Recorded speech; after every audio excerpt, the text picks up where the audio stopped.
What is going on, everybody? Welcome back to another Detroit Lions video. Now, the argument around the Detroit Lions and one of the biggest debates that have surrounded the Detroit Lions organization over the past couple of months and really since the offseason began is what the Lions should do with the 7th overall pick.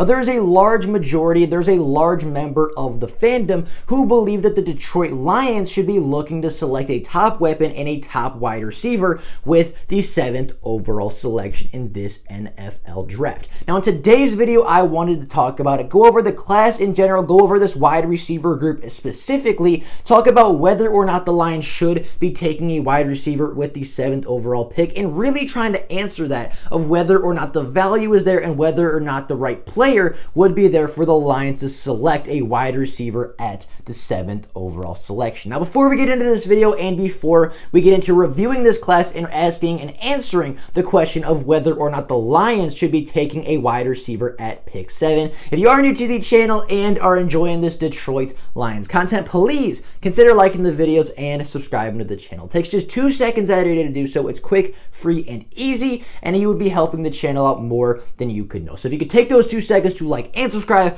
I'd be greatly appreciative for it. But with all of that being said, without any further ado, let's get right into reviewing this draft class and talking about whether or not the Lions should consider taking a wide receiver with the 7th overall selection.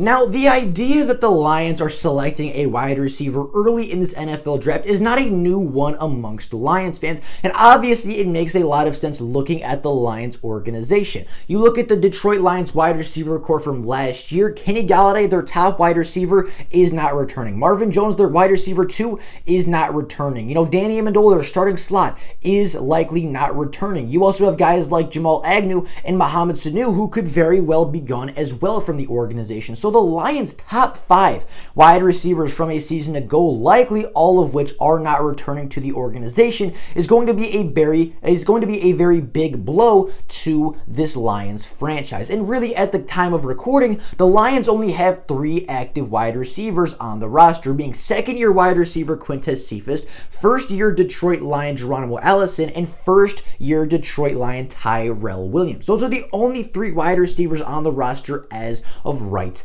now. And when looking at this wide receiver group, it's a very large and talented group from top to bottom. There's a lot of people that think the Lions need to go wide receiver at 7 to get a top weapon. However, this class is incredibly talented and incredibly deep. Looking at just the first round wide receivers alone, wide receivers that could realistically go within the first 32 selections of this year's draft class, you have Ja'Marr Chase, Devontae Smith, Jalen Waddle, Rashad Bateman, Terrence Marshall Jr., as well as Kadarius Toney, all very realistic options to go in the first round and to go on day 1 of the draft this year. But those are not the only guys in this draft class that are going to be very viable, very reliable, and very, very good wide receivers at the NFL level. Not to mention, this wide receiver core, this wide receiver group in this upcoming class is incredibly deep, incredibly talented, and incredibly diverse and versatile. They have every single skill set, every single size, speed combination, every single skill set that you could be looking for at wide receiver exists at just about every round of this draft class. If you're a team that's looking for a small, shifty wide receiver, a guy that has a lot of speed, a lot of explosiveness, this class has those guys. Whether you want to look at Rondale Moore or Dwayne Eskridge Jr. or Kadarius Toney, those guys all fit the bill. If you want a guy that's a separation monster, an elite route runner, you got guys like Jalen Waddle, Elijah Moore, or Rashad Bateman. You also have a bunch of complete wide receivers that don't have a distinct weakness in this NFL draft. Guys like Ja'Marr Chase and Devontae Smith, the Heisman winning wide receiver. When looking at all of these wide receivers in the draft, obviously there's a lot of different skill sets, a lot of size differences, speed differences, skill set differences. There's a lot of versatility, a lot of diversity in this wide receiver group. You can get a route runner, you can get a contested catcher, you could get a complete wide receiver, a small shifty, you could get a slot, a boundary wide receiver, you could get a route runner, or any kind of wide receiver you're looking looking for. Not to mention the late round gems in this wide receiving class. I mean, you got guys that won't go until day 2 or day 3, and guys like Nico Collins, Chatarius Atwell, the wide receiver from Louisville. You got Amon-Ra St. Brown, Amari Rodgers, Diami Brown, Tylan Wallace, Cornell Powell,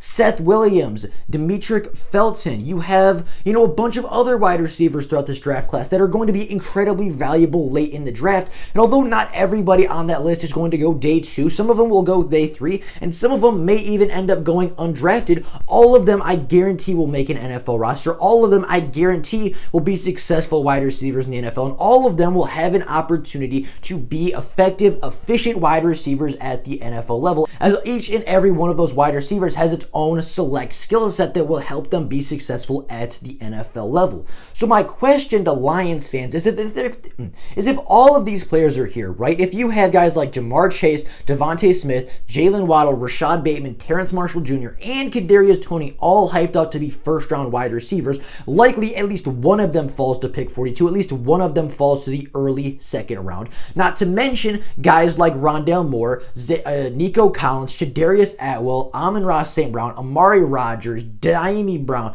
Tylan Wallace, along with all of the other dynamic and efficient and explosive wide receivers in this draft class. Why force yourself to take something? Why force yourself to take a wide receiver with the 7th overall pick? Wide receiver is a need for this Lions organization. Do not get it wrong. Detroit needs to draft a wide receiver. They likely need to pick up 1 or 2 more in free agency, and they're likely going to draft 1 or 2 wide receivers in this NFL draft class. But just because wide receiver is a need for the Detroit Lions does not mean it's the biggest need, or that it is a need that needs to be addressed with the 7th overall selection.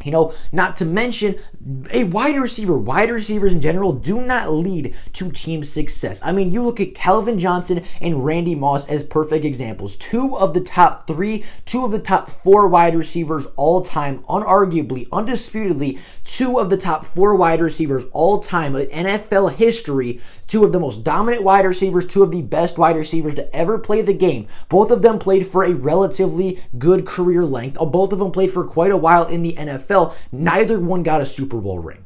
Neither one won a Super Bowl with their franchises, despite being at the time the most dominant player in the NFL at that current time period. Randy Moss was by far the most dominant wide receiver in his era. Calvin Johnson, you could say, arguably was the same way. The most dominant, pure dominant athlete, pure dominant wide receiver at the NFL level when he was playing in his prime. Neither one got a Super Bowl ring. If you want a more recent example of me showing you exactly how little wide receiver success translates to team success, look at the 1,000-yard receivers this season. You have DeAndre Hopkins, Calvin Ridley, DJ Moore, Brandon Cooks, Amari Cooper, and Robbie Anderson, all of which were 1,000-yard receivers this year. 2 of those 1,000-yard receivers were on the same football team, yet none of those wide receivers and none of those teams ended up making the playoffs.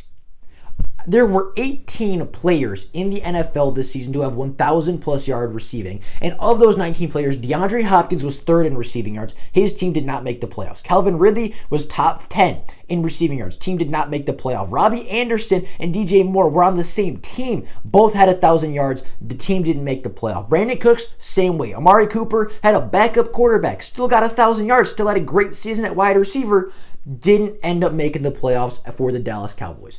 Receiver success in the NFL does not equally contribute and does not solely provide you with team success. Wide receiver success does not equate to team success in the NFL. Calvin Johnson and Randy Moss are the perfect examples for that. And again, all of those 1,000-yard receivers a season ago did not end up making the playoffs. Do the Lions need a wide receiver? Yes, they do. Do the Lions need to upgrade at their receiver position? And do I want the Detroit Lions to get a wide receiver in the NFL draft? Yes, I actually want them to go out and pick up another wide receiver in free agency and still go out and draft a wide receiver or 2 when the draft eventually rolls around. However, just because I want the Lions to draft a wide receiver does not mean a wide receiver at 7 is the correct answer. The Lions have so many more needs on this team. They could go offensive lineman first. They could go, anything on the defensive side first. They got to address the trenches, and they got to address the rest of the defense before wide receiver is a top need. Wide receiver, realistically, is probably the 5th or 6th need on this roster right now. Defensive line is number 1. Offensive line is up there. Linebacker is up there. Secondary is up there. Wide receiver comes in at 5th. You have O-line, you have D-line, you have linebacker, safety, wide receiver. Those are your big 5 positions of need if you're the Detroit Lions. And as you could tell from that list, wide receiver is 5th. Defense comes first. Trenches come first because teams win in the trenches. Teams don't win with great wide receiver play. Teams don't win solely because of great wide receiver play. Teams win in the trenches. Team wins with great offensive linemen. Teams win with great defenses, and good football teams have their wide receivers last. Good NFL teams build up their trenches. They build up their coaching staff. They get everything in place, and their wide receivers are the specialties. Their wide receivers are the cherries on top. Their wide receivers are the flashy positions for sure, but they're not the positions that matter for team success, and that's the exact route I want the Lions to take this draft season. So should the Lions take a wide receiver with the 7th overall pick? Or, let's even throw Kyle Pitts in there. Should the Lions take a top weapon with the 7th overall pick? The answer is no. Should the Lions take a wide receiver? Yet the answer is yes, but that the Lions need to force themselves to take a weapon, to take a receiving threat at the 7th overall spot. The answer to that is no. Now, with all that being said, that is all I got for you guys today. Thank you all so very much for watching the video. Thank you all so very much for tuning in yet again. As I said in the beginning, if you are new to the channel and are enjoying this Lions content, please consider liking the videos and subscribing to the channel. It takes 2 seconds out of your day to do so. It's quick, free, and easy, and you'll be helping the channel out more than you could know. So if you could take those 2 seconds to like and subscribe, I'd be greatly appreciative for it. But with all of that being said, that is all I got for you guys today. Thank you all so very much for watching the video. If there is Lions news before tomorrow, then I will obviously make a video letting every single person know. But until then, that's all I got for you guys right now. Thank you all so very much for watching. And as always, go Lions.